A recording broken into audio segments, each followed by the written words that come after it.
I have no idea the amount of ignorant mess we're about to get into right now. Hello and welcome to a brand new episode of Black on Black Cinema. I'm your host Jay. I'm here with Micah. Hey. Rob. Hey. And Terrence. What's going on? All right, so we're back. This is episode 84 and our return to video. So welcome back. This is the 1973 blaxploitation film The Mack, starring Max Julien and Richard Pryor. Before we get into the episode, we don't have any 5-star reviews this week, so make sure you get those in on iTunes. As long as they're 5 stars, we'll read them on air. And also make sure you go to blaxploitation.com/premium and sign up for our premium content. With that, for $5 a month or $50 a year, you get all of our free shows, along with shows like Airing of Grievances, which Mike and I host, which is about Seinfeld. You get our full episodes of Look Forward, which is our political podcast, and 2 monthly shows, one based on James Bond films and the other based on classic action films of the 80s and 90s that we love. So make sure you go to blackandblackcinema.com/premium. All right, so let's get impressions about this movie. Terrence, you had seen this before, right? I think you're the only one who saw it before, right? Yeah, I was the first one to see this movie. I forgot a lot about this movie. Yeah. Hey, I'm judging you. Seriously. Look, shut up. Anyway, is it a good movie? Not necessarily. It's entertaining. It's one of those entertaining movies. No one is a good person except for the brother, but we'll get into that a little bit later. Yeah. Like, everybody's a scumbag, right? So he's the lead character, but I feel like they want you to root for him, and I can't do that. No, he's a terrible human being. Everybody, and he's like, "Oh, you're worse than me." I'm like, "That's like, no, you're fucking terrible." But the movie itself, like I said, it's entertaining. It's a blaxploitation film, so there's going to be funny things in it. I would probably give it maybe like a 2.5 out of 5 to 3. But we'll get into those a little bit later. But it's nonsense. It really is. Okay. When did you see it last? About 10 years ago. Oh, okay. Yeah, that makes sense. 25. Oh, it's a very different outlook on life. Yeah. But I don't think. Look, whatever. All right. You gotta own it, man. You chose it. Hey. So I saw the movie for the first time, and it was, I would probably say a 2.5. Like, I think the movie is better. Like, the parts are greater than the sum of the movie. You know, there's just some. Yeah, there's some stellar parts in the movie. Right, there are lines that multiple movies have taken from this movie. Definitely. You can recognize. I mean, our intro has one of the lines from Tony, right? Like Black Dynamite. Oh, there's so many lines. Oh yeah, there's so many stolen from this movie. Yeah, absolutely. So yeah, it's a 2.5. It is ridiculous, and it's hard to root for a pimp. Like the movie actually tries to make you root for a pimp over someone trying to clean up the streets in their neighborhood. They're like, no, why would you want to be for this guy? You want to be for the guy who's, forcing women into, to be sex slaves, basically. So yeah, I found that a little hard to deal with, but I did enjoy the movie for what it was, but it's definitely like a 2.5. Not anything, like, I think it's a movie you should see if you like blaxploitation movies, but it's not a movie like you should see because it's this great film. Not at all.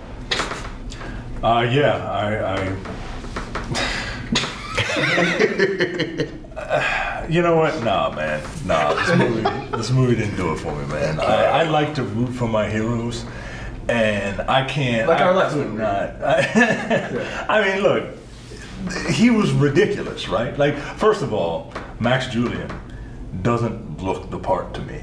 No, he does not. He reminded me way too much of like a black Larry David when he had the hat on and he's got the fro coming out of it, right? But it's like, it looks like a horseshoe fro when he has the hat on. Yeah. So all I see is like black Larry David just telling women to, oh, he robbed you? I don't care, bitch. Get out there and make my money. Like, oh my God. Like, what is going on? So like I can't take him seriously, right? And I'm like, all right, well, maybe I can at least root for him. He got set up and he went to jail. But nah, man, nah, I can't. Like it was something to watch. That's what I said it was. It is something to watch out of 5. I think that's the fairest score you can give it, Rob. Oh man, no, not this movie. I was watching this, and yes, I was judging you, Terrence, the whole time I was watching this. I will give this movie. Judge me. I said you asked me to recommend a movie. That's what I did. No, you got it. No, you got to take the judgment. We judge Rob hard on Meteor Man, which you deserved. So, and you know what? And I own that. Yeah, you all own the it. way through. So what's worse? Meteor Man is far worse. Get out of here. Worse, yeah. No, you're still at the bottom of the rung. I don't know, because look, There are movies that we picked though that we couldn't get through, so we never released those. here's Yeah. Here's the good. Sorry. The good, yeah, really. The good stuff about this movie was the stuff that inspired other people. I love the fact that this is where the player haters ball came from. Yes. Yeah. And I saw that happen, and I was like, okay. We're gonna have to have a conversation about that. We'll get to it. But this movie dragged. I started falling asleep, and I had to wake myself up. I started putting together a model halfway through the movie to wake my brain up to watch it. Oh, see, I didn't think it was boring. I just thought it was not good. I thought it was. Yeah, I thought it was. It was dragging because I'm like, I can't root for this dude, and he's just walking around being an asshole, and his voice is too soft. I was really, literally waiting for somebody to call him out for talking white. I really was. Huh. Yeah, that's a good point. I mean, in I'm 1973, yeah. I'm surprised they didn't, because he clearly was speaking the most educated out of anybody in that film. But it's kind of funny. It's funny that you say that because I forget the actor's name, and Terrence, you might remember, from Superfly. Like that guy is He's like a classically trained actor. yeah, he's like a thespian, and he's like playing this terrible pimp. But compared to the other people, he sounds ridiculous because it's like, and yes, I would put that hoe on the. I mean, you're just like, strange. Like, shouldn't you be doing Shakespeare in the Park? And so watching this though, like, I would be able to root for him if he was going around kicking ass and taking names. If he did anything at all in this movie, like they were saying he's the best pimp of all time, they were saying the words. I did not see anything that told me he was such a great pimp, other than that one time he told a girl to stop crying that she just got her ass beaten, her money took. She need to go back out there and make more money. That was like the most like pimp thing he did. Yeah. In the movie. That's true. And it's true. Like I didn't have anything to root for. I didn't even have to root for him to be a great pimp. He's just. Who was this dude that made him a pimp? Who was that dude, and what is he getting out of it? Other than standing there looking like he might be blind, I don't know what was going on. I refer to that character as Mr. X. Like he said very. Showed up and like, I got a job for you. He's the guy. He's the fairy pimp father. Seriously. He just shows up. He's like I'm gonna make you the best. Like he's like one of those. He's like one of those video game characters that they just come in to drop the package for your mission to start. Yeah. And then he just leaves, and then he shows up on level 9. You're just like, oh yeah, Mr. X, okay. And then he's gone. So he's the guy in the cave at the beginning of Zelda that gives you the sword. That's it. That's who that guy just sends you on your pimping way. Yeah. He's the merchant in Resident Evil. Is that? Essentially. But, Who are you pimping? which are you selling? Yeah. It's just like So I think we're all in agreement that this is not a good movie. They'll fuck you for a high price. As far as blaxploitation movies go, it's subpar. I'm giving it 1 star for inspiring little bits and pieces in other movies, but I did not enjoy it at all. Yeah, That's fair. The movie did one thing that I can't stand with certain movies. It drags and drags and drags and drags, and then it realizes, oh shit, we gotta end the movie. Mm-hmm. So it just kind of finishes. Yeah, that last 10 minutes, just like everything happened. Like, I'm like looking at my laptop as I'm watching it, and it's like there's like 10 or 15 minutes left, and then all of a sudden it was just like go, like get the dynamite, and all. I was just like, what is going on? Like the movie goes from a general 3 as far as like speed of pace to an 11 in 10 minutes. It's so weird, but It's very jarring. it is jarring. So all right, let's go through it. So it opens in 1968. We see Goldie and Slim, played by Richard Pryor, who look, Richard Pryor is really funny, and I respect Richard Pryor, but Richard Pryor is perpetually high all the time. I feel like he's just playing himself. Yeah. He was just crying. Like, what's a worse film? And he has had moments where he's been very good as an actor, but what's worse? Is it Richard Pryor in this or Richard Pryor in The Wiz? I think Richard Pryor. I think I just answered my own question. Yes, I think it's The Wiz because he's totally forgettable. Yeah, and he's like really trying to act. Yeah, and really failing. And he's The Wiz. And I fucking forgot. Yeah, exactly. Jesus Christ. Man, That's funny. Although in this movie, he's not really anybody. Like, if it wasn't Richard Pryor, I wouldn't remember that character in the first place. He's barely in the movie. Right, he's in it for maybe 5-10 minutes at At tops. the most, yeah. Comes back in, like, he comes back in, when he comes back in later and he's crying at the end, Yeah. I forgot he was even in the movie at that point. Like, oh, I thought this character died. Yeah. I thought he was pimped out. I didn't So, in 1967, Goldie and Slim were caught in a shootout. Goldie tells Slim that he should just, hurry up and break out. Goldie tries to escape, but his car gets wrecked, and 2 white cops named Hank and Jed show up. I never got those. Jed? Jed. Clearly, the director was like, what are the 2 whitest names we could think of? I don't know, Jed? Like, go with that. They show up to the disturbance, and they see that Goldie needs assistance, but they refuse to help.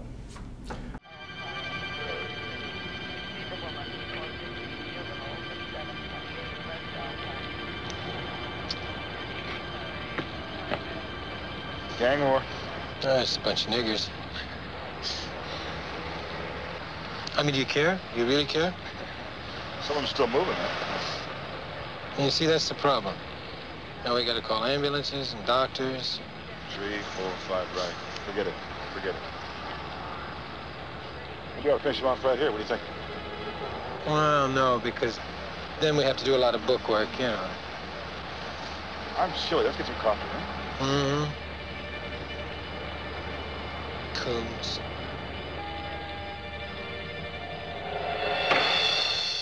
So yeah, just They were cartoonishly evil to make them. Yes, to I make would 100% agree with that. The white man to be the evilest thing in the world. They were cartoon villains.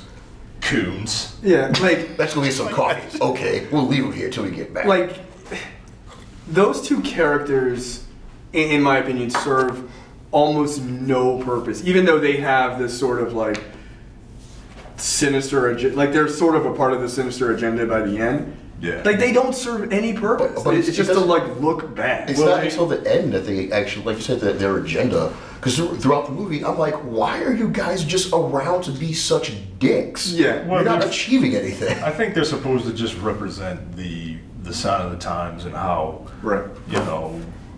we felt about police at the time. Yeah. Feel of police at the time. Yeah. Let's like, not pretend that things have changed all that. Like, of course, there are 3 cops in the movie. The two white cops Right. are fucking crooked, and the one other cop is a black cop, and he's super straight-laced, and I'm gonna take you guys in, and he gets murdered by the crooked cops. Yeah. Like, that's what they're there to represent, right? Yeah, I mean that's fair. It is about as no pun intended. It's about as black and white of a view of police officers. And who are you gonna root for? This guy that's selling women's bodies on the street in order to buy his mom a new place? Right. Or these crooked, evil, cops who always harass you. And it's like, But I don't like either one of them. Like, and that's the problem with the movie. Is like, I want to like Goldie, but then I'm like, you're not doing something good. Like the movie, if anything, and maybe this goes to the point of like the sort of dual personality.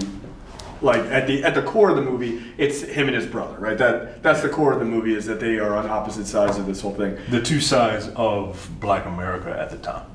Right, exactly. It's the the remnants of like the 1960s sort of trying to do anything to make a dollar kind of black folks versus the people who are as they would say now, woke. Black folks who are like every bit of clothing they wear is crocheted, and and that whole look at the video. That's all he wears. While at the same time making sure they explicitly say drugs are from the white man. Yeah. Like they went out of their way to make sure you knew where the drugs were coming from and how. I mean, if you look, Goldie would. Kept on trying to make him into the hero. Like, oh no, he doesn't put up with them drugs on the streets. I'm like, you don't put up with drugs on the streets, but you can be a pimp in a movie and people will like you. But if you're a pimp who's talking about brainwashing women, and you're going to control their minds, you can not just their bodies, you control their minds, and it shows him manipulating them into being his slaves. And then that one scene, and it's like a introduction to a cult, and I'm like, all right, you're the bad guy. Yeah. Well, and I think that's the difference between people love the Mack. It's like it has a cult following, but I think that's why Superfly is considered largely a better movie, because even though it's kind of like what we talked about in our preview episode last week, even though like Superfly is this bad guy and like snorts cocaine like it's going out of style or something, but even though he's a bad guy and he's a pimp and and all this other stuff, he has moments of he gets his comeuppance, where he's trying to fight the man, like. Because those cops are such weak characters, like you don't really get to see Goldie fight the man. It's just kind of like he just gets beat up by these two white cops every once in a while, and then he's like, goes about his business. Yeah, goes about his business. So, but he didn't even really, when he got beat up, he barely even reacted. He acted like it was just, it's another day. I get beat up, thrown in jail. I'll walk back out later. Right, exactly. And nothing's stuck. Yeah, you don't have anything to care about. It's just like, all right, another scene with these two assholes. Yep. Yeah. So. We cut to a courtroom scene where we see Goldie get sentenced to 5 years in prison for being in a car wreck. A non-existent shootout. Did they ever say what the city this was? Oakland. They did? At some point they do mention it. If they didn't say it, Wikipedia said it. Yeah. Because I was like... All right, it's gonna be Baltimore. Fine. I mean, it could be anywhere. Yeah. The first scene in this movie set the tone for me very much with the production values, because the sound design throughout this movie is garbage. There's the one dude. It's blaxploitation. They got like a $1.50 budget. Yeah, that one dude in the trunk later who they had say 5 phrases. Oh yes. And they kept replaying them over and over again for 5 minutes. That was hilarious. But in the shootout in the beginning, which we never hear what that was even about. They're shooting, and you hear the bullets ricocheting, but then I noticed that they were playing the ricochet sound as the bullet coming out of the gun when the dude got shot in the back, and it was a ricochet sound. Yeah, it was. I did notice that. I was like, someone's bad at editing. Unless he's got like metal plates in his shoulder blade. Like it was just, I was like, all right, you guys don't know what guns do. Didn't one of them dudes have like a AR-15 or some shit? Yeah, Richard Pryor did. It was like he was like, get out of here, scram. He was like, okay, I'm just gonna drop this and run. I'm like, no, you keep it and you keep shooting while you're running. Don't drop it in the water. One bullet at a time. It was on single shot. He was on single shot mode. I'm like, you're fighting against like 20 guys. Was he on single shot Glock mode? Because the shit sounded like. I don't know. It's blaxploitation. Yeah, I don't fault it.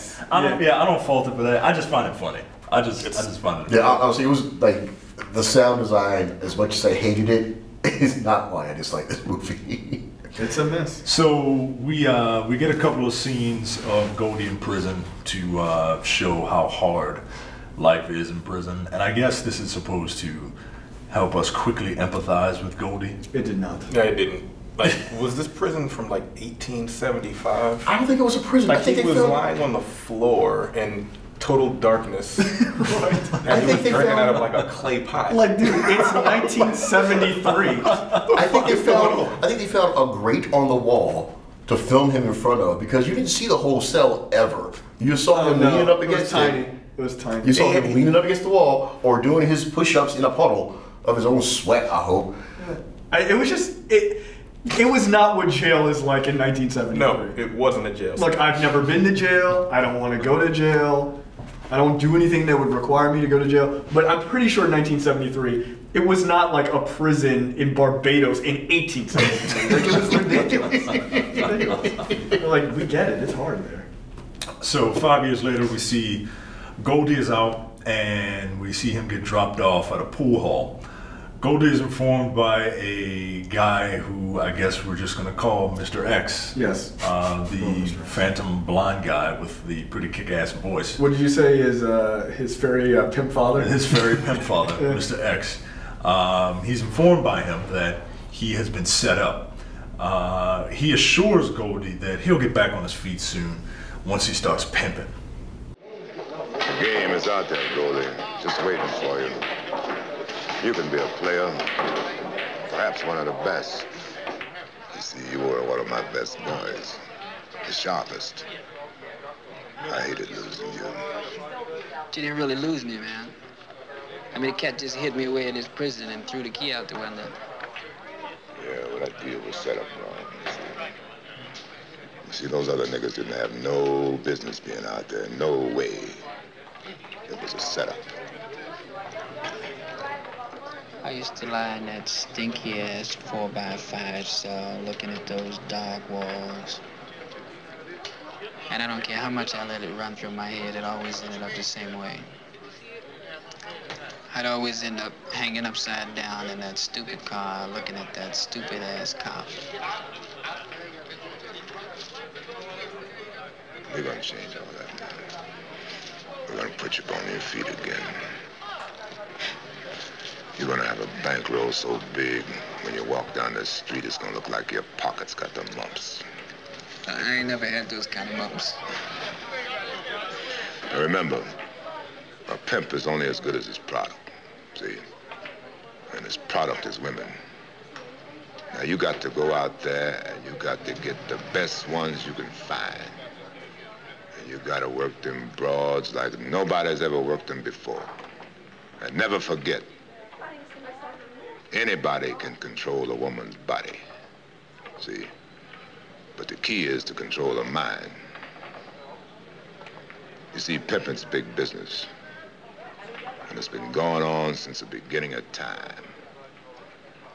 And it's gonna continue straight ahead. So somebody up there turns out the lights on this small planet. Can you dig it? Yeah, I can dig it, yeah. Madam. And that scene is actually the entire, like the pimp scene from Black Dynamite. He was the main pimp giving that little speech. Yeah, oh, really? That's right. what this whole thing is from. Yeah, a lot of Black Dynamite comes from Oh, Mack. absolutely. It does. Oh, absolutely. Like Pretty Tony is trying to giddy up. Yeah. Oh, Pretty my God. Tony is the best. Pretty Tony is the Tony's best my favorite side. character. He's the best side character. I was like, I would watch a movie just about him. But spoiler alert. I mean, look, he has the most epic death I've seen in a long time. Spoiler alert. Yeah. Like He dies horribly. What was his? I don't even remember. And ridiculous. We'll get to it. We'll get to it. Later, Goldie meets a woman that he very clearly does not remember her name. Because she's like, hey, Goldie. And he's like, hey, you, beautiful? How you doing, beautiful? Yeah. To the point Do you think that was a character choice, or do you think, like, as an actor, Max Julien just didn't I think remember Max Julien was just like, I don't know what the fuck I'm doing on this goddamn pimp movie. But there's a random hoe coming up to me, just, hey, how are you? Okay? All right, baby? All right. Like, I was waiting for him to do the double gun point. You know what I mean? Yeah, exactly. I don't. That woman's name is Lulu. You wouldn't know, but I had to look it up. Her name is Lulu. She's like in order of cast, like on IMDb, she's like third or fourth listed. Why? Like she's so important. She's there for like 9 seconds in the entire movie. I think she comes back repeatedly. She does. She's there. She's there. Well, she's a bigger actress. I think that's Juanita Moore. She's like an Oscar nominated actress. Oh, well, then that's the reason why she's a Oscar nominated.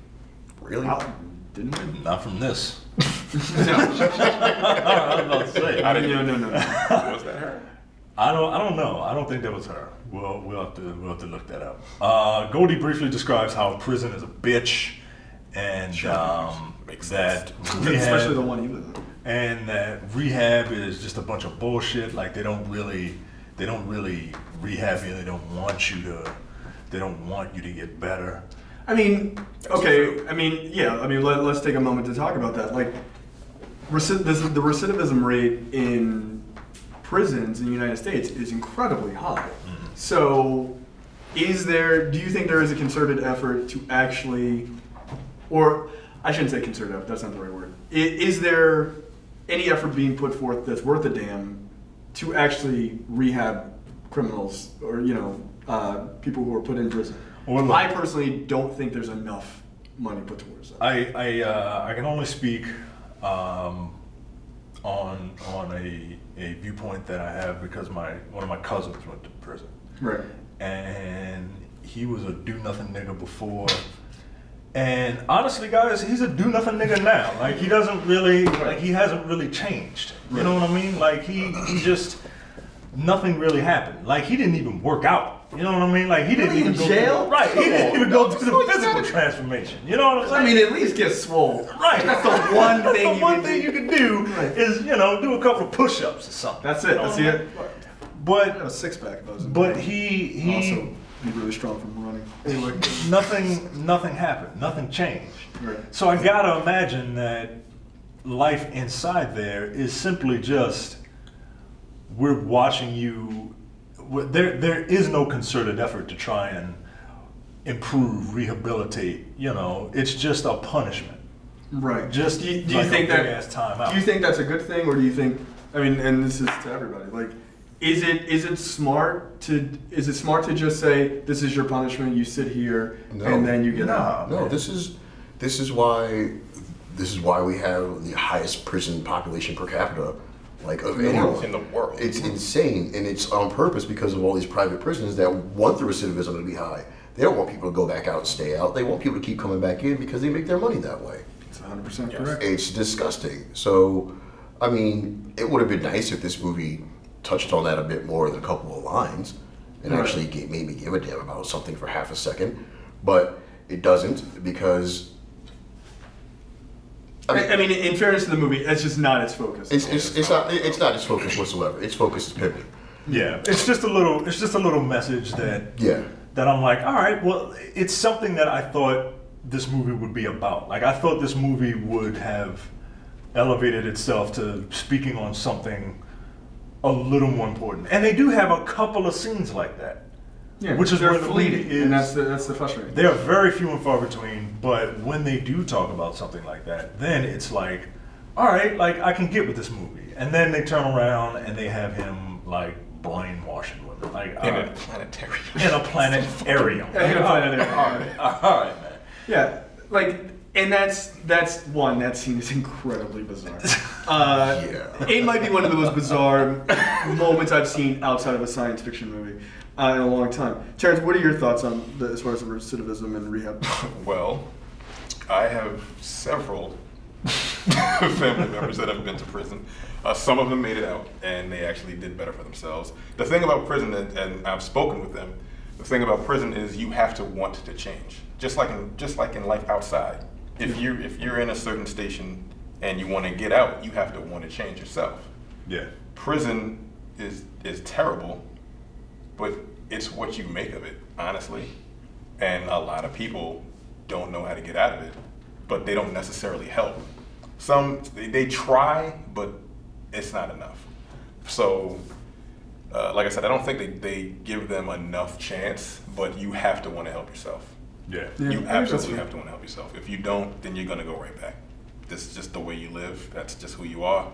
You're going to keep going back until you say, fuck it, I'm tired of this. I got to get out and stay out. So. I also, and I agree with you, I also think there is the other side of it, which is you make it what it is, or, you sort of make your way while you're in prison, but then you're also left to go back into the situations that you came from. Right, so even if you're like, oh, hey, I've got my college degree or my high school equivalency or something like that, and you're like trying to make a way for yourself, then you go back and you're thrown into the same neighborhoods with the same people over and over again, the same do-nothing niggas that you dealt with before you went in, who helped you go into prison.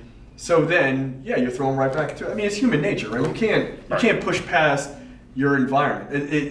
next to impossible for most people. And to even go before any of that, it's the throw people in prison because they were caught smoking pot for something simple. You ruin somebody's life and throw them in prison over something that's being made legal around the country now. And then those people, they come out and their lives are ruined. Nobody will hire them, nonsense like that. And you, like, it gets you stuck in a cycle based on something that some people will end up in prison. They haven't done anything. Like that one kid that got sent to Rikers Island because they said he stole a book bag, and he sat there for like 3 or 5 years waiting for trial, and then he was found innocent, and he later killed himself. Yeah, his life has been ruined. His life was destroyed, and he had done nothing wrong.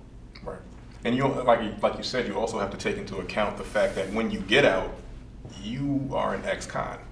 Like when he stepped off that bus on you for the rest of your life. When he stepped off that bus, the first thing I was thinking was, they just dropped him off with no money and nowhere to go. Exactly. So also, you got to deal with other people outside of, even if you went to another neighborhood and you're trying to get a job, you have to tell people.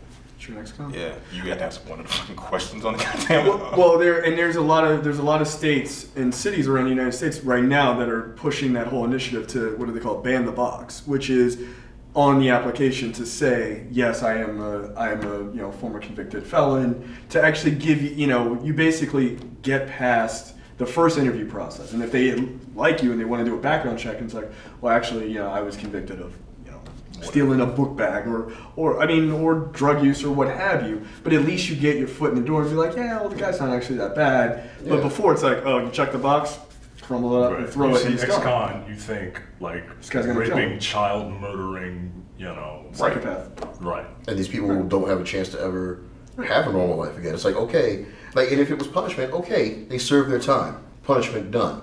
Let them move on and try and make something of their life. If they screw up again, they screw up again. But if you don't give them a chance in the first place, they're gonna screw up again. Right. Because they won't have anything else to do. I mean, I think that goes to like the way the United States sees criminals or ex-cons. It's like, well, they should get their lives together and stuff like that. Well, do you want them to be able to get a job? Well, not at my job. Give them a chance. Put yourself up by your bootstraps. Like over there. Yeah, exactly. Also, give me those boots. So it's like you can't do it. Also, where'd you get them boots, ex-con? What's that? Where'd you get them boots, ex-con? Yeah. And now, I have a question. If you owned a company, and... No, and I do. The answer is no. No. and it was a quote-unquote ex-con that was trying to find a job, would you hire him? That's a good question. Like depending on his... It depends on what it is.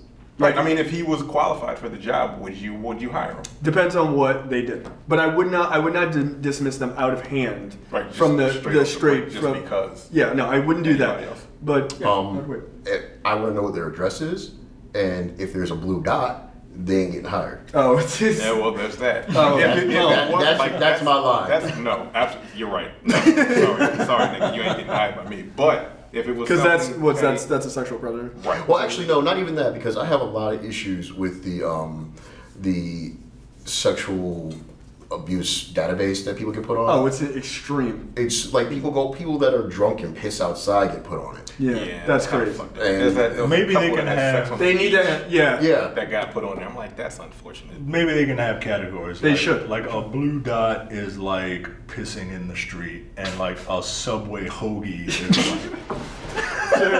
like full on pedophile. Yeah, damn it. Yeah, you're in the Fogel database. And look, that's fine. You be over there and no. Besides the pedophilia. Like if it was, put that aside. I went to the fucking extreme here. But like if it was, I mean, I feel like you don't remember what show you're on. You're right. I'm sorry. Yeah. What besides, maybe if it was like petty theft or something like that. In the company that I own, petty theft would be a problem. Right. It would be a problem. But if it was like, but if they're really drugs, if they're legitimately trying to turn themselves around, like people make mistakes. Yeah, they do. They do. They're the most resourceful people on the planet. That's true. Maybe they could steal for us. But yeah, technically, I mean, they'll work because they've been working for 5 cents a day for the last 5 years. Pressing license plates. I mean, but that's the thing is, I think it ultimately comes down to it depends, and calling people out for hypocrisy is overrated, because while I'm saying that, there are certain crimes, if I saw it, I'd be like no. You murdered a guy? Nah, sorry. Probably not. No. Yeah. I mean, but there are people. You know, there's I forget the name of the brand, but there's like a bread company. I remember. I know what you're talking about. I saw something on TV about it. Yeah, I actually saw it at Costco the other day. Like it's like Dave's Badass Bread or something like that. But it's just all, ex-cons. Yeah, like all ex-cons. It's all ex-cons that he hired because like I think he was an ex-con or his partner that he hired at first was an ex-con. So that's all he does is hire ex-cons. And look, he's like, I haven't had any problems. So one guy, he's an ex-con. He just graduated from Columbia like last month. Yeah, Columbia University. And also, if at like 60 years old. Yeah, it's an Ivy League college. What's really good about having Yeah, my wife has a degree from there. What's really good about having she's practically an ex-con. Having all ex-cons is that when you hire another ex-con, even if they're thinking wrong, you're gonna have these other dudes like helping them out and making sure they stay straight. Right. Because if you have a whole bunch of ex-cons that straighten their shit out and are really happy with where they are, a new dude comes in, they're not gonna let them fuck up. Yeah, they don't want to go back. Nobody wants to go back to prison, but it's just the situation that they get thrown into. Sometimes that shit just happens. Yeah, it does. It does. It sucks. All right, let's keep going. So they're talking, and Lulu is talking about how she doesn't like hoeing, but kind of has to hoe around, and that none of the other pimps and other hoes don't like her because she's like Rudolph the red-nosed hoe. Like she hasn't really decided to settle down with one specific pimp. Oh, Goldie, help me out, Goldie. Right. Goldie. That was so hot.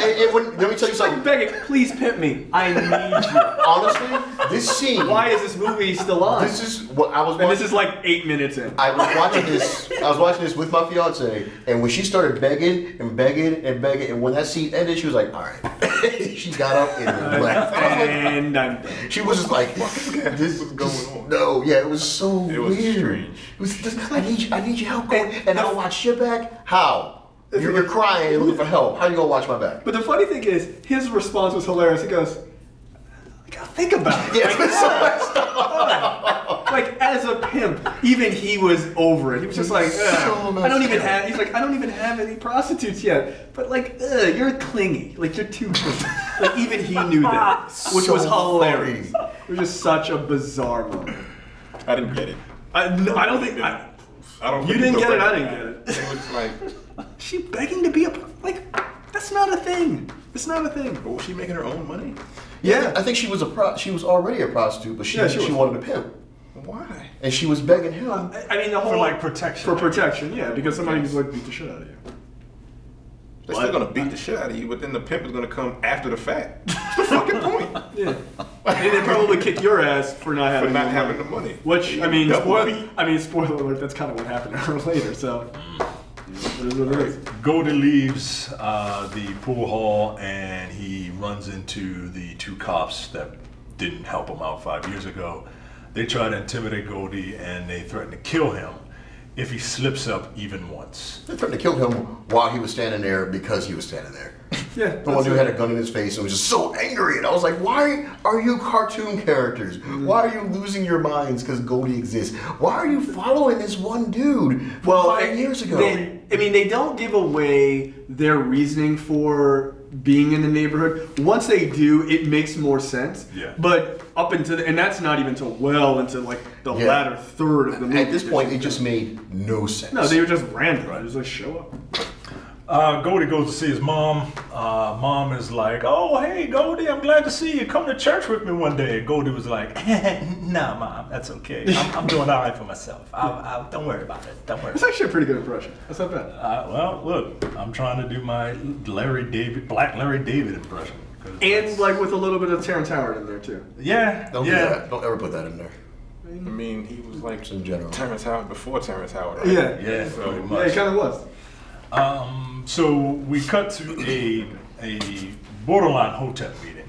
I won't say it's full hotep because they weren't calling each other kings and queens and shit like that. Yeah, but it was actually like legit. Like I felt like they were making legit points. Yeah, this was just a straight up black nationalist meeting. There's a lot of black women with afros in there, guys.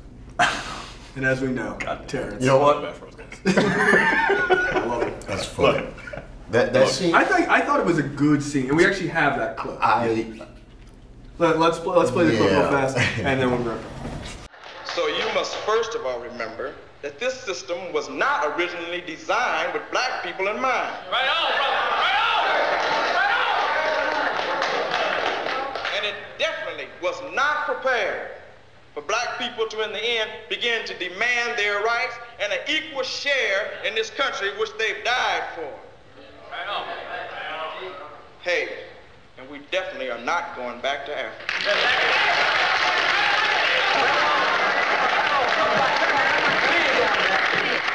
For us to exist in the system, we must first of all realize that we've got to form our own black America within, but without white America. Already we've begun to do this with this little handshake that we got that they keep trying to copy, and we keep improving on. And when they go and get their hair fluffed out, we braid ours. We're doing our own thing. We are creative. Right on. Right on, brother. Right on. We have, first of all, got to protect our brothers and sisters from themselves and from those within the community that would rip them up. We have got to do this.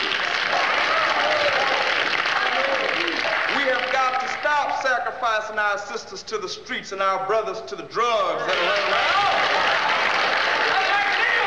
So now, we have got to turn that around and take from them. I believe in taking. Go to school and get that knowledge, but get it with that black awareness always. What I'm saying to you is that you've got to carry this right on and power to the people, and black is beautiful and black is now, out into your homes. Talk to your little brothers and sisters. Talk to your mothers and fathers. Talk to the people that you can relate to and begin to lift this whole thing up on a total basis. We've got to side up to that sister, because that sister on the street corner is someone's sister. That little brother that thinks it's nice to be high, we've got to show him another alternative. We've got to take care of our present. We've got to take care of our future. This is how we begin to create a black America within, but without white America. So yeah, so that clip is pretty much the most like woke meeting. But that's going on. It's not quite Hotep, because it doesn't get into the stupid. Right. I mean, and that's the thing, is everything that they said. I mean, I don't necessarily think you have to do sort of a like build a country inside of a country necessarily, but everything outside of that, it's 100% correct. And actually, at that time, it's probably all of them. One thing that he lost me on was like, and we got our own handshake, and when they figure that out, we gonna change it. I'm like, all right, calm down, calm down a little bit. Like it's not a clubhouse. Yeah, it's like that's okay. you got me, but the handshake, nobody cares. Like that's not. But in 1973, that was like the black, like super complicated handshakes and everything. There was a thing. It just was. Yeah. What'd you guys think of the meeting? Terrence, would you go to this meeting? Yes. He would head that meeting. Yeah. That would be that nigga. Terrence, do you own any crocheted clothing? I never have. Doesn't mean you never will. Have I? Would you rock that hat? I was gonna say that crochet. No, I don't wear hats. I don't know if you can lead the meeting. You might be able to sit in the crowd. I'll sit in the crowd. Yeah, he'll sit in the crowd next to that. in between them three women with them afros just flowing in the breeze. That's where Terrence want to sit. Exactly. I'll sit in the crowd. But yeah, I thought. What's the character's name? Olinga, which that's not his real name. No, it is not. The name he was born with. No, considering that who his brother is. Like his half brother. Yeah, because they said something about I want to see your mother after that scene. So I'm like, is that his real brother or is like a half? No, I think it's just one of them things where it's like, do you know what your father did? You know? Yeah, kind of like that. Oh, okay. Yeah, it's just. I mean, the mother was dark skinned like he was, so. I mean, she wasn't as somewhere. She was about the same complexion as Goldie, right?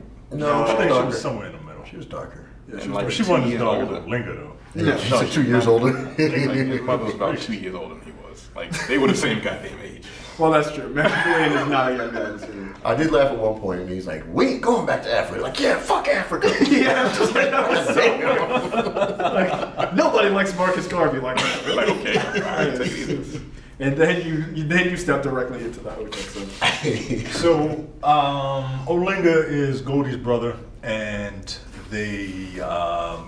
Goldie enters the meeting, and they give a heartfelt brotherly embrace, and it's all good, right? The next scene, we cut to a bunch of pimps getting a haircut. We should have clipped this out. This is the cream corn bit. Yeah, it is. Wow, Black Dynamite really took a lot of inspiration from this movie. But yeah, they're all getting their hair did, and we see Goldie there just kind of taking it all in, you know, just sitting there like just plotting and scheming while listening to him, doing like the Goldman hand rub, you know, Birdman hand rub. Well, he's gold. All right. Nailed it. Okay, continue. So this kind of invigorates his ambition, right?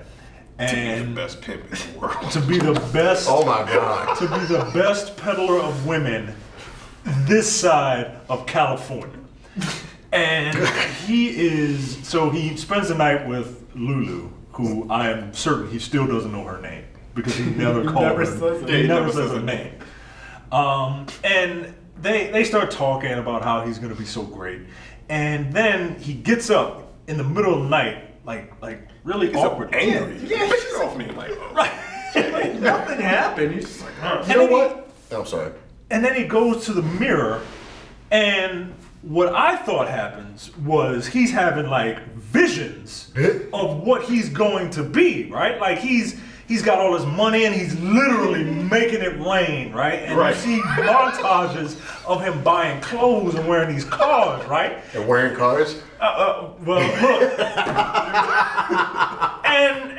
and I'm thinking, all right, you know, this is a fantasy because like an very oddly shot dream sequence. Right. Like he just gets a stack of hundreds and he's just like, yeah. He got a stack of hundreds and then walked into an empty warehouse that they were building up into something because it was just blank walls. You can see it was weird. It was weirdly shot because you could see like the runner along the wall of that he was in front of throwing the money. I'm like, this is just. It was that scene looked like a really bad moment in a 1980s like music video. And you could tell they only had 20 of those bills. Yeah. That they had to keep gathering up and throwing again. No, we can't make it right now. Make it drizzle. They weren't like piling up anywhere. It was the same ones over and over again. That scene, I burst out laughing. That shit was so good. It's like, yay! I was like, what is going ridiculous. On? They could have at least shot it from like this is one of those like just cinematography choices. Like they could have shot it where it had a camera up on a dolly or something, or up on a platform and shot down and was throwing money down, like sort of raining down. Raining on him. Instead of him doing this. Like it was just because it's not going that high. It's just like right. It's not going that high, and it's not that much. Yeah, it's not that. It's like he just went and cashed his paycheck and then sat in a room throwing it around. I mean, who hasn't done that? Well, that's like half of Black Twitter. So. Did like the scene, which turns out is the real scene? Like it's not a dream sequence. And when he was throwing the money up in the air, like it was so corny. Like all I could hear in my head was, "He can turn the world on with his smile." What the fuck? Like what is going on here? They should have had a rainbow. My other problem with this scene is this movie is about a pimp selling women. This is the only time you see a naked nipple. Is it? I think a little later on. Nope. I know when I see a nipple, sir. You know, I'm inclined to believe him. I'm just like, don't go against what you know. All I know is Black Dynamite. When he first started showing titties, there was like 7 of them laying in one bed, and then this one has just got the one girl who is just kind of sad every time she speaks. Every time she speaks, yeah. Oh my God, I felt bad for her, but not because I had any kind of empathy for her. I was just sad at her existence and just her mindset. It was just pathetic. I still think, as true as that is, she's not the biggest sad sack woman in this movie, the white chick that he meets, is the biggest sad sack I've ever seen. Is she though? We about to get there. So after he wakes up angrily and then is instantly a successful pimp, he meets. They sell it now. He meets some impressionable youths, and one of which says he wants to be like him one day. So we all know who he is at this point. Like, how much time has passed?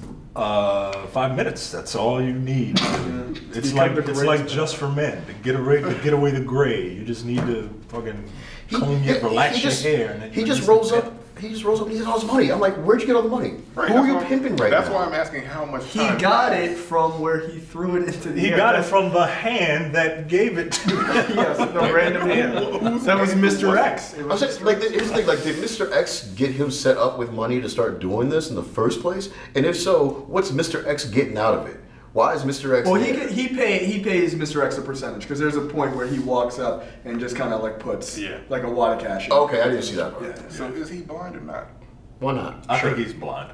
Because he was just standing there staring into space. Okay, so are we going to go with Mr. X or are we going to go with Daredevil Pimp? Because I also find that to be unacceptable. He doesn't have the red glasses. Yeah. Matt Murdock Pimp. I'm going with Pimp. I'm going with Pepin Godfather, because the fairy god pimp. Because if he's a fairy god pimp, he don't need to see. He's got his own magical powers. Yep, that works for me. But how does he know what his hoes look like? And only man, the money is the only thing. He just knows. He just knows. He can touch their face. Yeah, it's like you'll do great. Face Yeah, you're gonna do great. Get out of here. So the face wipe. So I thought this was funny. Goldie meets these kids, and these kids are so impressed with Goldie and his cars and his money and his clothes. One of the kids says, "Goldie, I want to be like you when I grow up." And then Goldie's like, "Come on now, kid. You can't. I don't ever want to hear you say that. All right? I don't ever want to hear you say that. Now, did you go to school? Yeah. All right. Here's some money." Like, wait a minute, yo. You don't want them to be like you, but like you're reinforcing it by just giving them money. I heard you didn't go to school. No, I did. All right, go ahead, kid. Go ahead. Like, I'm gonna say that little kid that was in the car driving. Yeah. That was Birdman as a kid. Because when he was like, "All right, let me give you your dough," he's like, "Yeah, he was." He was like, "Free cash." I wouldn't. You just giving him free money. Look. As a person who used to be a kid, I would gladly take $3 from a pimp. Like, that's fine. I don't want to have to do anything. I don't know where them dollars been. Who cares? I do. Look, I'm a kid. I'm dumb. I'm a kid. Them dollars ain't gonna be in my hand much longer. Yeah, they're gonna get spent on candy or some stupid shit. Blow pops. Yeah, exactly. But you're right though. I mean, to be serious about it for a second, you can't say don't be like. It's one of those moments where he's trying to be endearing, where he's like, "Oh, don't be like me. I'm not a good guy." Right. No. Now here I am supporting you with the thing that I don't want you to do. Right. He's like, "Be a doctor or be a nurse." I'm like, they don't have Cadillacs and giving out cash, so why would I want to be that? And even worse, he's like, "Did you go to school? I heard you didn't go to school. You went to school? Okay, here you go." Yeah, he can't just straight lie to his face so he can get some money. Yeah. So I guess maybe going to school is a good thing because maybe that'll teach you not to be as gullible as Goldie when kids realize. Like that kid was lying. Dude, I'm not even in this movie and I realize what's happening. Pay attention, Goldie. But that's what happens in real life. Yeah, pimps do. And shit like that. They do that. Yeah. Like they give back to the community. To endear them. They're like, "Hey, I'm a good guy. I'm giving all of the drug money back to my community. But don't do what I do." Like, nigga, you just gave me $100. Look, it's and more like, you just put my uncle on crack. Like, so I'm not a fan. It's more like, don't do what I do because I don't want the competition. That's exactly what I'm saying. Don't do what I do. I don't want the competition, but here's some money. Don't call the cops. Yeah. I mean, that's exactly right. But they don't call the cops anyway. Yeah, well, no, they don't. Well, don't call other pimps. God damn it. Goldie ain't shit. Goldie and Slim are talking. And at this point, it is at this point. Well, I was really trying, man. I was really trying to root for this guy, man. It is at this point where I just said, you know what? Fuck you. He and Slim are waxing philosophic about pimping and how Goldie is baffled that a woman would do all the work sell her body, go out and do this, go out and do that, to give it all to somebody else? Except for me, of course. That's what he said. Like, I was talking about those other pills. Like, you're a terrible person. Oh my god. That shit was. He was going on and on with that, and then just at the end, except for me, of course. like, I'm like, and before he got to that point, I'm like, aren't you a pimp? Like, I'm just happy the movie acknowledged it. Like, yeah, how me, you know. Yeah, how hypocritical I'm different. Yeah, Right. God damn it. Now let's go to a planet area. Next scene, Goldie is macking on this white woman named Diane, and Who got all the teeths. And yeah, she was like Bucky Beaver, man. She was okay, but like when she closed her mouth, I'm like, whatever. But then it was like, oh my god. Like she could open a can of tuna fish with them teeth, man. Like it was bad. She needed a pimp to help her with her medical plan. She needed a file to get those teeth shortened. The next scene, we see Goldie meet this character who I don't remember his name. Goldie called him a Greaseball. I don't think they give his name, but yeah, he works for. He's basically a henchman for. He's that dog from Wacky Racers that wouldn't stop snickering. Yeah, kind of. Like he reminds me. I was like, stop laughing. You You're guys annoying. haven't played the game, but he reminds me of Junkrat from Overwatch. Like it's just this weird Joker fucking character, and he's constantly laughing, and he's fucking weird. Yeah. Like I wanted to punch him in the face. Every time he reason to not play Overwatch. Number one being that you're not good at those games. Yeah, Okay, much. that's fair. Okay, so he meets the Greaseball. The two men exchanged some really weird, awkward threats. They were poorly written threats. Oh my god! Like, I thought they were joking with each other at first. Right, they were Right. bad. So the Greaseball dude says that Goldie is supposed to meet with his boss, Fat Man. And Goldie was like, fuck you, and then punches him in the stomach and throws him in a dumpster. He throws him in a dumpster, closes him in to make sure. Yeah, I was gonna say very reminiscent of Purple Rain. There's like that woman was busted there. It's like, yeah, it's still in her dumpsters. I still don't understand that scene. There's a lot in that movie. Is there much to understand about that scene? He just got rid of her, that's all. Yeah. Or that movie. I love it, but yeah, it's crazy. So the next scene, we see Goldie giving a training session for his hoes on how to properly rob people. At this point, stop. Do not root for this asshole. Ever. They literally are, like, they have hooks inside their jacket, and she's like, oh, well, you take the garment from the back, pull it up, hook it on, close it, and get the hell out of there. I'm like, what is going, like, I thought you guys were hookers. Like, now you're petty thieves, too? Like, wow. Got hooks. I mean, they're like this. God damn it. Very nice. They're like the Swiss Army knife of, like, criminals. Like, they can do hooking, like other types of hooking, you know, like they do it all. It's amazing. Like just straight up smashing cases and grabbing. And that's what Lulu pulled her weight because she was teaching them hoes how to rob, right? She was like the teacher. Teaching her. Because she was said, like the principal. She was the teacher. He was Joe Clark, fucking and mad. she was that woman trying to give Joe Clark the scores to the test, right? At the end of the movie. And it was like, you let this happen? It's like, read it, nigga! Read these tests! Fucking 7 out of 10 of these kids know what unusual means now. Oh, that's right.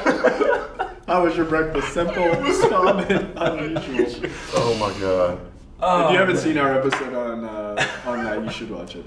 But at no point do we ever revisit this whole robbing a jewelry store nonsense. No, it's just thrown in there was for no scene where they actually robbed anything. Well, they robbed that one dude for 2 seconds, and that was they did make yeah, that weirdness, yeah. Yeah, that was kind of odd, but they do make reference to a robbery and somebody like putting like kind of selling them out, like dining them out about it. Yeah, but then he never gets to the robbery. Right. Well, I think that was because somebody was like going to rat on them that they were getting ready to do the robbery, so they just did. Yeah, but I'm saying like that because that robbery never happens. We never see a robbery at all. Right. Like there's nothing. Yeah, it's sort of a wasted scene. He's a weird pimp. Do pimps normally rob places? I feel like you just get your money where you can get it. Because he's an up and coming pimp, right? He's an upstart. Like, is he or is he already the best pimp in the world? I don't know. What? Oh, prior to being a pimp? Right, because he was in a fucking shootout. Well, he was. I think he was a pimp at one point. Got to something, did the shootout thing, got locked in a like 1492 prison, got out, and then went back to the pimp. That's my impression. Was that what he was doing? Like you said, they never explained what he was doing in the beginning. That's my guess. That's they my were just guess. having a shootout in a fucking junkyard. Yeah. Like they are wont to do in blaxploitation movies. Yeah, that is. They're always shootouts in junkyards for some reason. I feel like there's only one junkyard that they keep using over and over again. Because the junkyard probably doesn't have any sanctions. Just fucking junkyard, bunch of cars. That junkyard has a bunch of prop guns up front for. They're probably real guns. They were just like, hey, you want to shoot at each other? The junkyard guy's like, hey, you gonna pay me $200? Whatever. You got some shit you want to sell me? Yeah, exactly. So sell these shells later. Goldie meets with his fairy pimp father, and the dude tells him that Goldie is being set up by a man called the Gambler. Is this the one where fairy pimp daddy is like on a crate or something, standing above Goldie, just standing there like he just came down from heaven to speak to him for a second? I think that visit from his godfather is later. Because that was weird as Was that the one in the park? When he tells him he's being set up, or was that the one? I can't. He tells him he's getting set up a couple of times. Right. So I think this is the one that's somewhere in the middle. Like, how the fuck do you know? And why haven't you done anything about it, nigga? Like, you my fairy god pimp. Help me out. That's not his job. You have to help yourself. His job is to help you help yourself. Yes. All right. Whatever. He's like Jesus. Right. I was about to say that sounds like some bullshit Bible quote shit. Well, God helps you if you help yourself. Well, what's the fucking point of praying, man? Come on, man. God damn it. You're the only religious person at this table. So I can say it. Okay, that's how that works. Yes. That's how religion works. You make up shit on the fly and you be a hypocrite about it. I didn't say anything. I didn't say shit. I didn't disagree, but I didn't say anything. Goldie finds the Gambler and you're on video, right? Oh yeah, that's right. Yeah, people can see your face now. God can see me now. Like it matters because your voice is so indistinct when we do it on audio. Yeah, well. Like I was watching that podcast you do. Like, oh God. Mike, nah, he would have to know how to get on YouTube.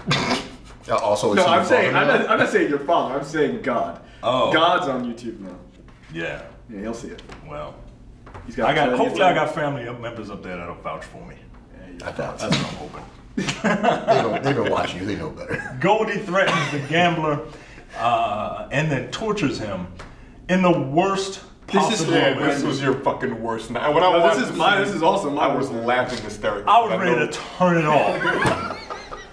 So Goldie, he threatens him, and then he further threatens him by throwing him in a trunk and then throwing rats in the trunk, live rats, so that the rats would chew on the man. And then Goldie's just rolling around in his Cadillac while this poor while this poor son of a bitch is sitting being eaten alive by a bunch of fucking rats, man. But and Rob brought this up earlier. They have about 5 seconds of tape of the guy being like, oh no, and they just keep looping it. It's hilarious. It wasn't even looped. It was like they had like 10 different segments and they were just shuffling it back up because it wasn't even considered. It was like oh, and I'm like, what's going on right now? That scene was so funny. And then he gets out of it. When he gets out of it, he's got a rat in his hand, and he's like totally fine. No, they said they put some blood on his face, but really it just looked like somebody took some lipstick and marked his face real quick. Yeah. And then they scooted him really fast so you couldn't really see it. But yeah, he's holding that rat, that plastic fucking rat. Yeah, with like blood coming out.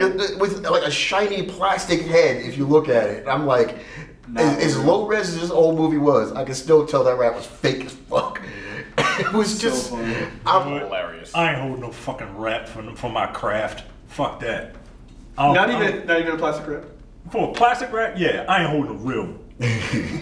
What if it's like a pet rat? So it's like, no. Those were like pet lab rats that probably didn't even have teeth on them with. I just thought, like, they had it was like a a clear bag, like a clear grocery bag. I thought it was like full of eels. I didn't know what it was at first. I was like, what is those rats? I'm like, Mike could probably just threw something at his television. Yeah. That shit is so funny. That's a pretty good way to torture someone. Yeah, that's fucked up. Look, you want to get me to talk? That's it. That's the one. Was he trying to get him to talk, or was he just trying to teach him a lesson? Either way. Like, he already said he was gonna blow his fucking heart out of his body.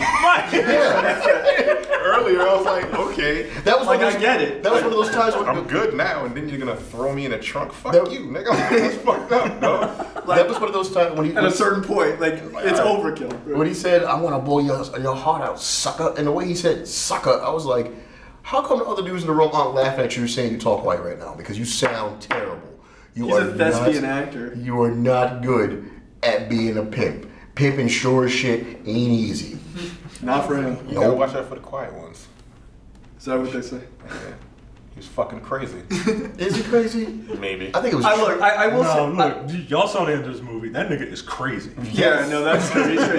Look, I will say this: if you're going to kill somebody, or if you're going to torture somebody, throwing them in a trunk with live rats is not that like on the list of like fucked up ways to do it. It's pretty high. Yeah, he's a sociopath. Like, wouldn't have even thought to do something like that. No, because you're not an insane person. But as much as we say that you are. You know how he's insane? He didn't think it through. You should have thrown him in naked with the rats. Oh yeah. Duh. Yeah, that's true. Or what's the thing they do in Game of Thrones? They put that they put it in a bucket and then they put it on your chest, so that the rat is inside. And wasn't that like the season 1? Yeah, I think that was in like one of the others. I'm not caught up on Game of Thrones. You're like good. 3 seasons behind. No, I'm like 4.5 seasons. I can't even care anymore. I've tried to watch this new season over and over again. I can't make it through the credits. I'm watching it and I'm like, there's gonna be more rape and violence. I know. Yeah, click. I don't care. That's kind of what you signed up for. So Olinga, Goldie's brother, is. That name is so terrible. We see a scene of him. I guess it's not that ridiculous. Your brother's name is Goldie. No, his brother's name is John. Yeah. I'm gonna go with Goldie. Olinga. John Olinga. Olinga X. Olinga helps this guy flee from Hank and Jeb, the crooked cops. And this is the scene where we find out that Hank and Jeb are actually crooked, and that guy that Olinga saved was one of their pushers.